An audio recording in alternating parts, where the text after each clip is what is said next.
Let's appreciate him a bit better than that, a bit better than that. Amen. Thank you, Bishop, for that wonderful introduction. Asante askofu kwa kunijulisha hivyo. I met Bishop 35 years ago. Nilikutana na askofu miaka 35 iliyopita.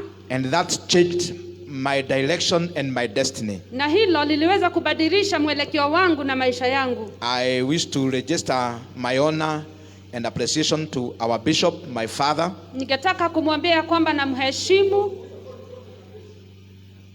my bishop and my father. Askofu wangu na baba yangu. And our mom, Reverend Jennifer. Na mama yangu, Reverend Jennifer. Who have been a blessing to my life and to our family. Wa baraka kwa maisha yangu na kwa jamii yangu. I also want to register my honor to the pastoral team of this church and the leadership of this church. Nataka pia kuheshimu kikundi cha wachungaji cha kanisa hili. May the Lord God bless you. Mungu awabariki.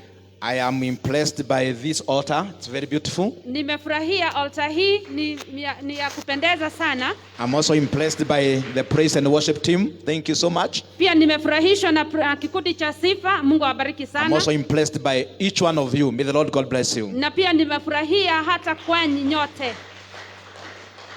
Yeah, I love the Lord Jesus Christ. Ninampenda Yesu Kristo. As Bishop said, I gave my life to Jesus when I was in secondary school. Kama vile askofu alisema nilipeana maisha yangu kwa Yesu nikiwa shule ya pili. And he has been a real friend to me. Na amekuwa rafiki wa dhati kwangu. I don't want to talk much because Bishop has said it. Sitaki kunena mengi kwa sababu askofu ameyasema. I minister at Deliverance Church Kangale. Nahudumia pale Deliverance Church Kangare.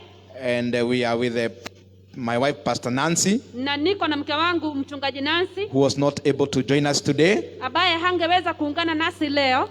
We have a ladies program and she is involved at Deliverance Church Kangale. Kuna program ya wamama na ndio anahudhuria. Amen. Amen. Jeremiah 31 verse 4 comes our first reading. Yeremia 31 mstari wa 4 inatoa somo letu la kwanza. Jeremiah 31 verse 4. Yeremia 31 mstari wa 4. Kwa screen. Jeremiah 31 verse 4. Yeremia 31 mstari wa 4. The Bible says, Biblia inasema, I will build you up again. Nitawajenga tena. And you will be built. Na mtajengeka. I will build you up again. Nitawajenga tena. And you will be rebuilt. Na mtajengeka. Father, we thank you for the reading of your word. Baba, tunakushukuru kwa kusoma kwa neno lako. We pray that you may speak to us today. Naomba ya kwamba utunenee leo. In Jesus' name. Katika jina la Yesu. Amen. Amen. The word of the Lord came to the children of Israelites. Neno la Mungu likawajia wana wa Israeli. And God is speaking to them. Na Mungu anawanenea. And he is telling them, na anawaambia, I will build you up again. Nitawajenga tena. That means inamaanisha there was a time they were built. Ni kumaanisha kwamba walikuwa wamejengwa. And then that building or the building that they had been done to them broke down. Na kule kujengeka walikuwa wamejengeka kukambomoka. And God was speaking of rebuilding them once again. Na Mungu alikuwa akisema ya kwamba atawajenga tena. And then he says, na kisha akasema, once I build you nikiwajenga again, tena you will be built. Mtajengeka. I want to share with us this morning nataka kugawana nanyi asubuhi ya leo on divine rebuilding. Ya kujengwa kwa kiungu. Divine rebuilding. Kujengwa kwa kiungu. God saw the need of the rebuilding to the children of Israelites. Mungu akaona ya kwamba wana wa Israeli wanahitaji kujengwa. He saw how they were broken down. Akaona jinsi walivyokuwa wamebomoka. He saw how they were torn apart. Akaona jinsi walikuwa wamesabaratika. And declared to them, na kisha akanena, I will rebuild you. Nitawajenga tena. And this morning, na asubuhi hii, the Lord has sent me with the same word. Mungu amenituma kwa neno lile. That he wants to rebuild ya us. kwamba anataka kutujenga tena. Praise the name of the Lord. Amen. We have experienced bulldozers bring down buildings. Tumeona yale maloli ambayo yanabomoa manyumba. Tumeona nyumba ambazo zimebomolewa. Amen. And I also want to let you know, I want you to get this concept. Na nataka kisha ushike hili. That even in the spiritual world, hata katika ulimwengu wa kiroho. There are spiritual bulldozers Kuna pia zile bulldozer za kiroho that demolish what the Lord has done in our lives, ambazo zinabomoa kile Mungu amejenga, that demolish our destinies. ambazo zinabomoa upeo wetu. There are spiritual bulldozers Kuna bulldozer za kiroho that demolish our dreams and our visions, ambazo hubomoa ndoto zetu na maono yetu, that are meant to demolish the destiny of our children, ambazo zinaangalia kubomoa upeo wa watoto that wetu, are meant to demolish our businesses and our marriages. zinatazamia kubomoa ndoa zetu na hata ndoa za watoto And wetu. as I talk to you today, Na nikiwanenea asubuhi, maybe you are witness of something in your life that has been demolished. pengine wewe ni shahidi wa jambo ambalo limebomolewa, But I want to let you know, lakini nataka ujue there is nothing that is so broken that cannot be repaired. kuna kitu kilichovunjika ambacho hakiwezi kujengwa Whatever tena. has been broken in your life, Chochote kilichobomoka kwako, whatever has been demolished in your life, kile chote kimebomolewa the maishani, Lord has come today Mungu amekuja leo and He is saying, na anasema whatever has been demolished in your life, chochote kilichobomolewa maishani whatever mwako, has been brought down, chote I will build it. ninakijenga. na anasema ya kwamba akikujenga utajengeka. And he's saying when he build you, you will be rebuilt. Chochote ambao kibomolewa katika maishani mwako, Whatever have been pulled down in your life, ndoto ambazo zimebomolewa, all the dreams that have been brought maisha ya down, watoto wako ambayo imebomolewa, the life of your children that have been brought biashara down, yako ambayo the imebomolewa, business that have been brought down, Mungu ameinuka na anasema God is rising up and he says atakujenga, that he is building na up. akikujenga And utajengeka. when he builds you up, you shall be rebuilt. Praise the name of the Lord. Amen. Akikujenga utajengeka. When he builds you up, you shall be I have rebuilt. good news for you today. Niko na neno jema kwako. Could be there are issues in your lives Pengine kuna mambo maishani that has mwako brought you down, ambayo yameleta that has chini, demolished you. ambayo But the yamekubomoa. Lord is saying, Lakini Bwana He will asema rebuild you. atakujenga. Our God is in the business of rebuilding. Mungu wetu ako katika shughuli za We kutujenga. cannot even deny Hatuwezi tukakana that COVID-19 came as a strong bulldozer. ya kwamba COVID-19 ilikuja kama hiyo strong bulldozer. But we have a greater mighty God Lakini tuna Mungu aliye who mkuu is declaring to us today ambaye anakiri sasa that whatever has been demolished, ya kwamba chote He is kilichobomolewa rebuilding. anakijenga. He is rebuilding. Anakijenga. He is rebuilding. Anakijenga. And today, Na leo I welcome you ninakualika to your season of rebuilding. katika majira yako ya I kujenga. welcome you to your season of rebuilding. Ninakualika katika majira In yako ya Jesus' kujengwa name. katika jina la Our Yesu. God is a rebuilder. Mungu wetu ni Our mjenzi. God is a rebuilder. Mungu wetu ni And mjenzi. through His Son Jesus Na Christ, kupitia mwanawe Yesu and Kristo by the power of the Holy Ghost, kwa nguvu za Roho He is Mtakatifu going to rebuild us once again. anakuja kutujenga tena In Jesus' name. katika jina la I Yesu. want to share 3 things Nataka kugawana mambo matatu that the Lord will do in your rebuilding. ambayo atafanya katika kukujenga tena. Then I also give you another, the 4th point. Na kisha nitakupatia ya 4 For your rebuilding, ili ujengeke, what is also expected of you. ambayo unahitaji kufanya. 3 things the Lord will do for our rebuilding. Mambo matatu Mungu atafanya akitujenga. Number 1, Jambo la kwanza, Psalms 30 verse 11. Zaburi 30:11. Psalms 30 verse 11. Zaburi 30:11. Psalms 30 verse 11. Zaburi 30:11. I want to share with us 3 things that the Lord will do for our rebuilding. Nataka kunena mambo matatu ambayo Mungu atatenda akitujenga. The Bible says, Biblia inasema, you turned my wailing into dancing. ulitageuza kilio changu nikawa na kucheza. You removed my sackcloth and clothed me with joy. Ukatoa nguo zangu za gunia na ukanifunika kwa furaha. My fashion says, you turned my mourning into dancing. Huzuni yangu ukaibadilisha ikawa ni kusherehekea. Mourning and dancing. Huzuni na sherehe. Mourning being turned into dancing. Huzuni maombolezo imebadilishwa na kuwa sherehe. When losses come on our way, Wakati ambapo mambo yanapotea maishani mwetu, when things comes against our expectation, mambo yanapotujia kinyume, we mourn for what we have lost. tunahuzunika kwa kile Maybe tulichopoteza. as I speak to you today, Pengine wakati ninaponena, you are mourning for what has happened in your life, unaomboleza kitu kilichotendeka maishani what has mwako, happened in your business. kitu kilichotendeka Maybe biasharani. you are mourning what has happened in your place of work. Unaomboleza kitu kilichofanyika You are kazini. mourning the poor grade of your children in studies. Unaomboleza grade baya za watoto wako. Maybe you are mourning what has happened in your marriage. Unaomboleza kile kilichotendeka doani mwako. Mourning is an agent of bringing us down. Maombolezo ni njia ya kutushusha. When mourning situations comes in our life, Maombolezo yanatopotujia maishani, they break us. yanatuvunja. What has been built, it brings down. Kile kilichojengwa kinavunjwa. It demolishes what has been built.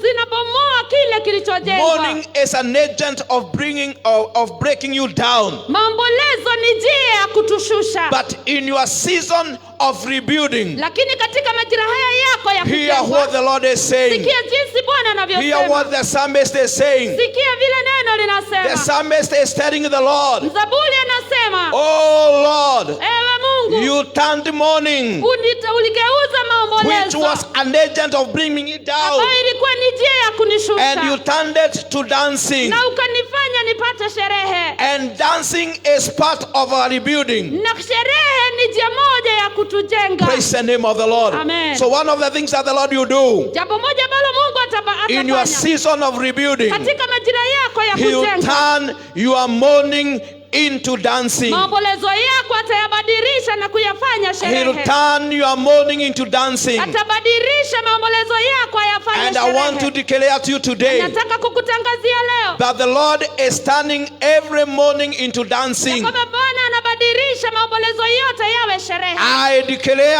expiry date of your mourning. Ninatangaza kuisha kwa maombolezo I yako. declare an expiry date of your mourning. Natangaza kuisha kwa And I maombolezo declare yako. a new day for you. Na ninakutangazia siku I jipya. declare a new day of dancing. Natangaza siku mpya ya kusherehekea. Dancing is your portion. Sherehe ni sehemu In yako. this season of rebuilding, Katika majira haya ya the kujenga, Lord will surround you with dancing. Mungu atakuzingira na May you sherehe. receive an anointing of dancing Upate upako wa through the kusherehekea. powerful name of Jesus Katika jina nguvu ya and Yesu. by the power of the Holy Ghost. Na kwa jina May na nguvu za Roho every Mtakatifu. morning situation in your life Maombolezo yote be turned to dancing yabadilishwe kuwa sherehe. in the name of Jesus. Katika jina la Yesu. I call you a dancer. Ninakuita Si dance msherehekea. kidogo, dance na mikono. Anza kusherehekea, kucheza ukisherehekea. You can dance even when you are sitting down. I call you a dancer. Can I see a dancer? Can I see a dancer? In Jesus' name.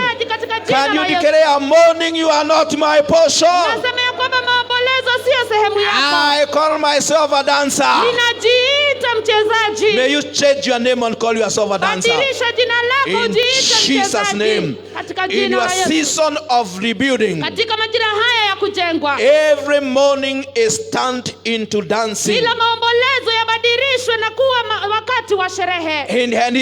And the psalmist says, Na mzaburi anasema, you have put off my sackcloth umeniondoa nguo za gunia and clothed me with dance with gladness. na umenifunika kwa furaha. Gladness is your portion in Jesus' name. Raha ni sehemu yako. May the Lord beautify you. Na Mungu akurebeshe. May the Lord remove every sackcloth in your life Na Mungu aondoe nguo zote za gunia. and beautify your life Na aweze and kukurebesha. beautify the destiny of your children Na arebeshe maisha ya and watoto beautify wako. your business Na aweze kurebesha and biashara beautify you yako. in every area of your Na life. kurebeshe kila mahali. In Jesus' name. Katika jina la Yesu.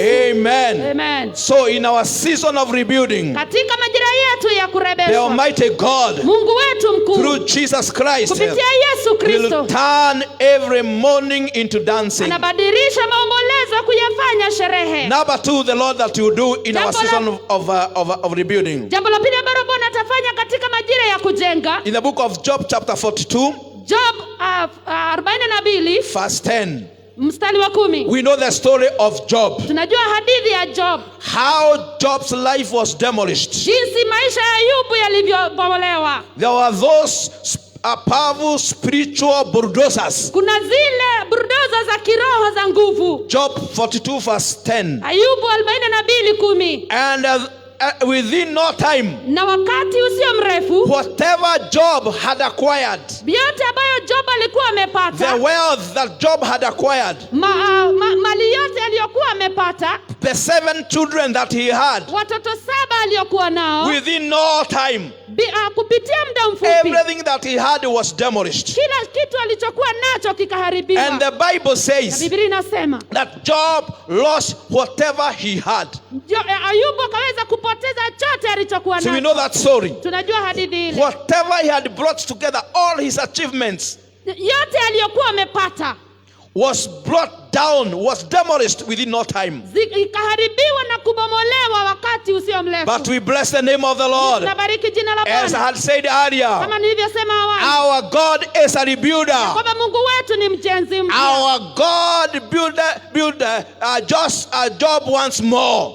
Mungu wetu akaweza kujenga Ayubu tena. And the Bible says, Biblia inasema, and after Job had prayed for his friends, wakati ambapo Ayubu alikuwa ameomba apate nguvu, the Lord made him prosper. Mungu akamfanya anawiri. The Lord made him prosper again. Mungu akafanya anawiri tena. I declare to you, thou shalt prosper again. Natangaza ya kwamba utanawiri Thou tena. shalt prosper again. Wewe utanawiri tena. When we are talking of rebuilding, wakati tunajeka kuhusu kujenga we are talking tena, of building again. tunaongea kuhusu kujenga And tena. in the life of Job, the Bible says na katika maisha ya Ayubu Mungu anasema that the Lord prospered him again. Mungu akaweza kumnawiri tena. And gave him as twice much as he had before. Na akampatia mali maradufu.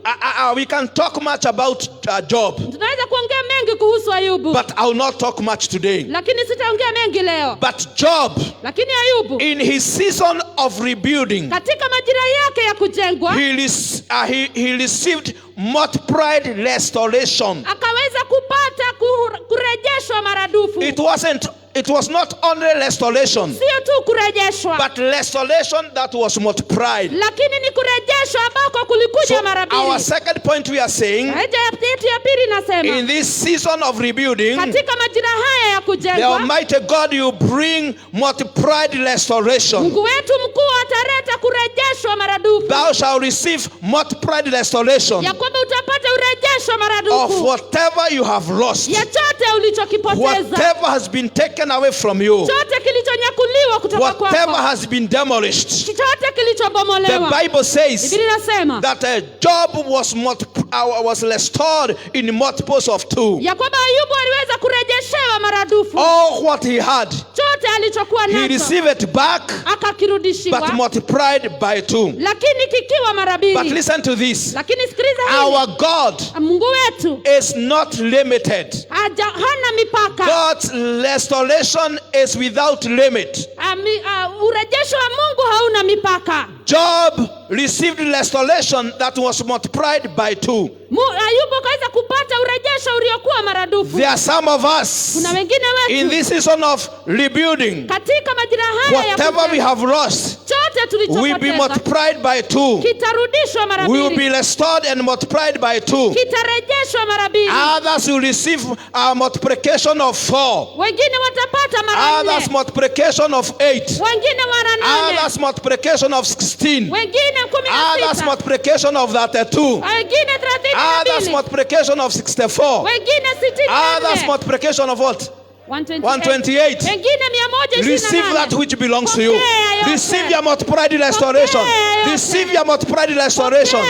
In the name of Jesus. Thou shalt receive multiplied restoration. The Bible excites me of somebody else in the Bible that received multiplied restoration.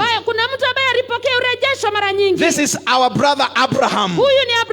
In the book of Genesis chapter 20, verse 14 and 15. There is a very interesting story that the Bible records.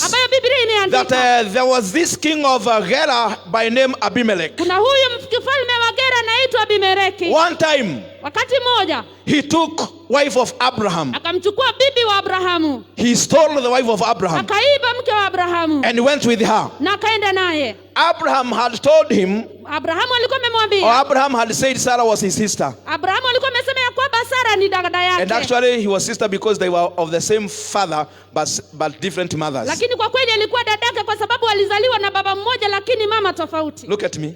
Niangalie. So we have the man of God, Abraham. Tuna huyu ndugu yetu Abrahamu. Bibi yake ameimbiwa na mfalme wa Gera anaitwa Abimelech. The wife was stolen by the king of Gera called Abimelech. And Abimelech took her. Na Abimelech akamchukua. But that very night, Lakini usiku ule the Lord appeared to Abimelech Mungu akamtokezea and Abimeleki told him, na akamwambia, you Abimelech, wewe Abimeleki, you are as good as a dead man. wewe ni kama umekufa. You have taken somebody's wife. Umechukua mke wa mtu. I want to declare to you, Nataka kukutangazia, whoever has taken what belongs to you, yeyote aliyechukua kile kilicho chako, whoever has taken your promotion, yule amechukua promotion whoever has yako, taken your success, yule amechukua whoever has taken what belongs to you, yote aliyechukua the chote Lord kilicho will appear to him Mungu and anamtokezea say, where? na anasema wewe Turn that which belongs to somebody else. rudisha kile kilichokuwa cha The Mungu. Lord will command whoever has taken your Mungu blessing ataamrisha yule to amechukua baraka return it zako back to you. akurudishie. So the Bible says, Kwa Biblia inasema God appeared to Abimelech. Mungu amtokezea Abimeleki. Umeondoa hizo verses? Okay, verse 14 and 15. 14 and 15. And Abimelech took some of his sheep. Abimeleki akachukua kondoo Whose? zake And goats na mbuzi and cattle na mifugo and male and female servants. na wafanyakazi wake wa kike na kiume, And he represented them to Abraham. na akazipelekea Abrahamu. He also turned his wife Sarah to him. Na kisha akamrudishia mke wake Sara. Are you getting what the Bible is saying? Abimelech had only taken the wife. Abimeleki alikuwa amechukua tu mke wa Abrahamu. But when he was returning back the wife, Lakini alipokuwa akimrejesha mke, he brought back the wife with a lot of resources. akarudisha mke wa Abrahamu na mali That's zingine what nyingi. I'm talking of, multiplied restoration. Ndiposa nasema kuhusu urejesho maradufu. He brought back the wife, Akamrudisha mke plus Sarah. na pamoja na There Sara was the sheep, kulikuwa na the mbuzi goats, na the kondoo cattle, na mifugo male and female servants, na wafanyakazi wa kike and na brought kiume, them to na Abraham. akawapelekea I want Abrahamu. to declare to you Nataka today, kukutangazia, whatever the enemy has taken away from you, chochote adui amechukua kutoka it kwako shall be returned to you inarudishwa with multiplied restoration. ikiwa imepigwa mara More than nyingi. whatever was taken away from you Zaidi ya kile will be kilichochukuliwa brought back to you. kitarudishwa In this kwako. season of divine rebuilding, Katika majira haya ya kujengwa kwa there will be kiungu multiplied restoration. kutakuwa na kurejeshwa maradufu. When Sarah was taken by the king of Gera, Abimelech, Wakati ambapo Sara alichukuliwa na mfalme wa Gera see Abimeleki, that was bringing Abraham down. hiyo ilishusha That Abrahamu, was to demolish Abraham. hiyo ilivuja Abrahamu. But when the Lord declared his rebuilding, Lakini Mungu alipotangaza he kujengwa kwa received the Abrahamu, wife, chukua he mke, received the goats, chukua the ng'ombe sheep, na kondoo servants, na hata and wafanyakazi, his life changed. na maisha yake yakabadilika. Praise the name of the Lord. Amen. Whatever has been taken away from you, Chochote kilichochukuliwa kutoka whatever you kwako, have lost, chote whatever ulichopoteza, COVID-19 has taken away from you, chote COVID-19 imeiba, as the Lord brings rebuilding, Mungu akileta ujenzi, there will be multiplied restoration. kutakuwa na I kujengwa release maradufu. multiplied restoration. Ninatangaza kurejeshwa maradufu. Hebu niulize swali kidogo. Niulize swali. I'm asking a question. Niulize the men that are in the house. Niulize wababa walio kwa nyumba. Ukiulizwa, If you can be asked, mtu aje achukue mke wako, somebody to go and take your wife, aende naye, to go with her, lakini asimuguze. but he not to touch her. Alafu akimrudisha, And then when he is coming back, akuletee mali mingi uletewe mpaka mali together with her. pamoja naye. Au mkae na yeye bila Or you kuchukuliwa, stay with your wife and you alone. Una and kitu. na uko pale chini, which one would you prefer? Ni gani utachagua? No, I'm asking the men. The women are not hearing. Mama tusisikie. Usiangalie mke wako kabla ujibu. Usiangalie mke wako, usiangalie mke wako ndiwe na assume the wife is not there. Fikiria kwamba bibi yako hayuko hapo. He is not hearing you, he can't even see you. Hasikii na hata hakuoni. Which one would you prefer? Ni gani utachagua? Mke wako achukuliwe, bibi yako achukuliwe, alafu asiguzwe. Your wife to be taken but not to be touched. Akirudishwa, but when she be aletwe na mali. To be brought with a lot of resources. Au mukae na yeye hamuna kitu. Or you stay with your wife when you are poor. Praise the name of the Lord. Amen. I'm saying to say, ninasema hivi niseme, don't mourn for whatever has been taken away from you. Usiomboleze kwa kile kilichochukuliwa kwako. We have a God in heaven who brings multiplied restoration. We have a God in heaven who brings multiplied restoration. Mungu wa mbinguni analeta urejesho maradufu. In Jesus' name. Katika jina la Yesu. Amen. Amen. I told you I'm going to give you 3 things. Nakwambia nitakupatia mambo matatu. The third thing. Jambo la tatu. From the book of Psalms 46 verse 9. Zaburi 46:9. In our season of rebuilding. Katika majira yetu ya urejesho. 3 things that the Lord is going to do. Mambo matatu Mungu atafanya. He will turn our mourning to dancing. Kubadilisha maombolezo yetu yawe sherehe. He will bring multiplied restoration of whatever we have lost. Alete urejesho maradufu. And the third thing. Na jambo la tatu. He says. Anasema. Okay, give me 8 verse 8 and 9. Mstari wa 8 na 9. Come and see the glorious works of the Lord. Kuja uone kazi za Mungu ambazo zina utukufu. The psalmist starts by saying, come and see what the Lord has done. Anaanza kwa kusema kuja uone. There are many things that the psalmist was saying that the Lord had done. Kuna mambo mengi ambayo mzaburi alisema ya kwamba Mungu amefanya. But the thing that I want to see is in verse 9. Lakini nataka tuone jambo mstari wa 9. Come and see what the Lord has done. Kuja uone jinsi Bwana alivyofanya. What does he do? Anafanya nini? He makes. Can we read it together? Tusome pamoja.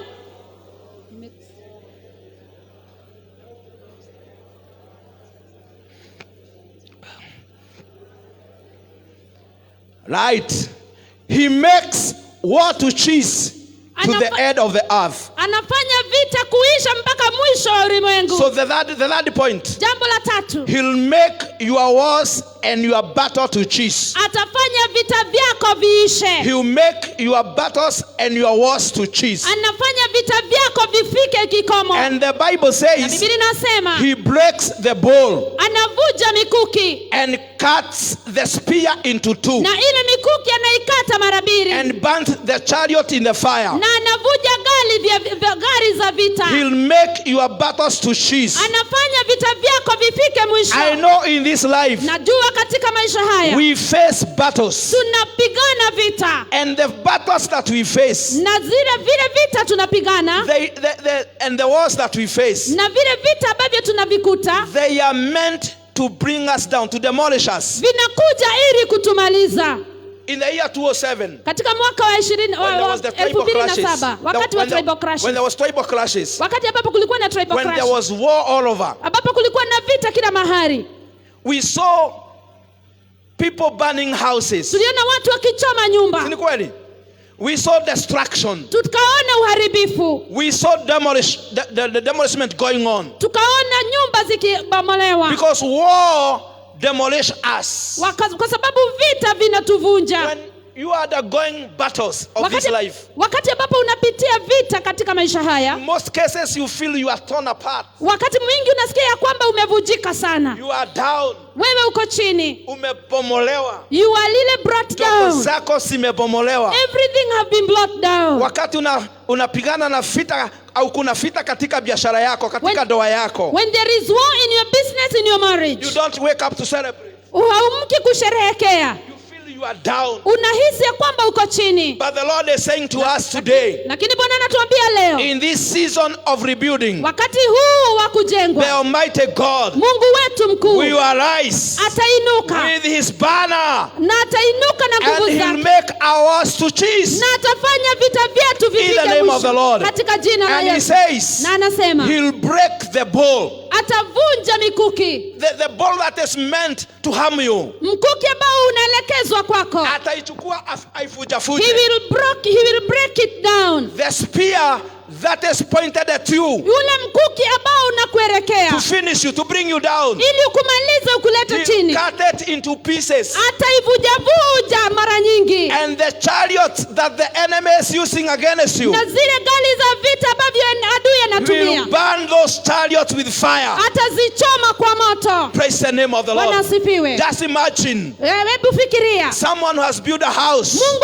mtu amejenga nyumba and then it's declared to be brought down, na kisha inatangazwa ya kwamba and the inabomolewa, bulldozers come na bulldozer zinakuja to bring it down, kuja to demolish kuibomoa that building. ili bomoa ile nyumba. But before that building is demolished, Lakini kabla ile nyumba haijabomolewa, the president declares, rais anasema I think he has ever done that, hizo nyumba zisibomolewe. those houses not to be brought down. And then the bulldozer that was meant to bring down your house Na ile bulldozer ambayo ilikuwa imekuja ili kubomoa nyumba yako, inachomwa. and then it is burnt off. Uta celebrate. Then you I celebrate. declare to you today, Na kutangazia in the spiritual realm, katika ulimwengu wa kiroho, all the bulldozers bulldozer that zote were sent by the enemy ambazo to zimetumwa na adui demolish your life, ili kuharibu the maisha yako, Almighty God Mungu is mkuu raising his banner, anainua bana and he yake, is saying, na anasema those battles to cease. hizo vita I viishe. declare the Ninatangaza battles of your marriage, vita vya the madoa battles yako, of your business, vita vya biashara the yako, battles of the destiny of your children vita vya upeo wa watoto wako will be stopped. The vinamalizwa. Almighty God will raise his banner. Mungu wetu mkuu anainua And bana, declare, na ninatangaza no more battles. hakuna vita tena. Praise the name of the Lord. Amen. You remember 207 around that time when Kofi Annan came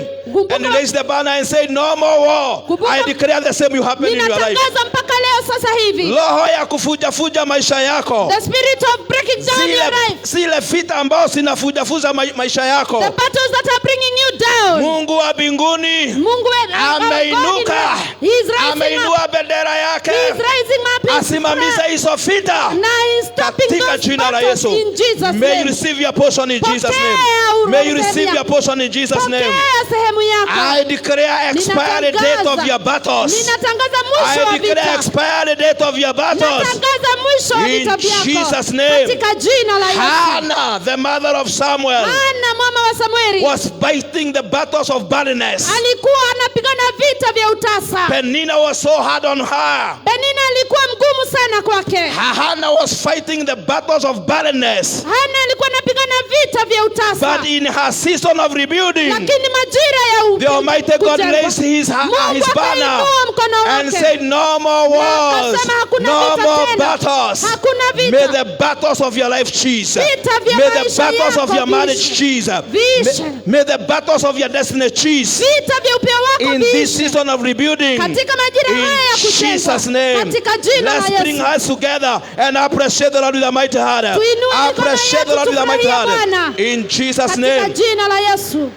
Those three things Mambo haya matatu the Lord will do Baba Mungu in atafanya our season of rebuilding. katika majira yetu ya kurejesha. Point number 4, the last one. Hoja ya 4 ya mwisho. For our rebuilding, Katika kujengwa we have a kwetu responsibility. tuko na kazi ya For our kufanya. rebuilding, Ili we kujengwa have a responsibility. tuko na kazi ya kufanya. You realize every blessings of God Kila baraka za Mungu comes with accommodation. zinakuja lakini kwa So the kanuni. fourth point, Kwa hivyo which is hoja our responsibility, ambayo ni kazi yetu, we must give ourselves lazima tujipeane to build and rebuild the kingdom of God. ili tujengwe na kujenga ufalme wa We Mungu. must build the kingdom of God. Lazima tujenge ufalme wa Mungu. We have a story of Nehemiah, Tuko na hadithi ya who Nehemia. was rebuilding the walls of Jerusalem. Alikuwa anajenga kuta za We Yerusalemu. must give ourselves Lazima tujitoe to rebuild the broken walls of the kingdom. ili tuweze kujenga kuta We have been zilizobomoka. called for this. Tumeitiwa hili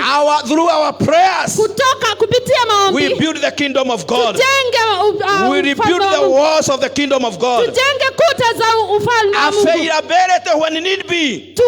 Tupatikane We tunapohitajika. rebuild the kingdom of God. Utaweza kujenga ufalme wa Mungu. Giving our contributions and offerings. Kutoa sehemu zetu za saka And na supporting matoleo. projects as Bishop has told Na us. kushikilia miradi kama askofu alivyosema. That will bring our rebuilding. Hiyo italeta kujenga kwetu. Don't expect divine rebuilding if you are not building the kingdom of God. Usitarajie ujenzi wa kiungu ambapo wewe haujengi. I read the Bible that was telling me, Nilisoma Biblia ambayo ilikuwa inaniambia, no worship, no rain.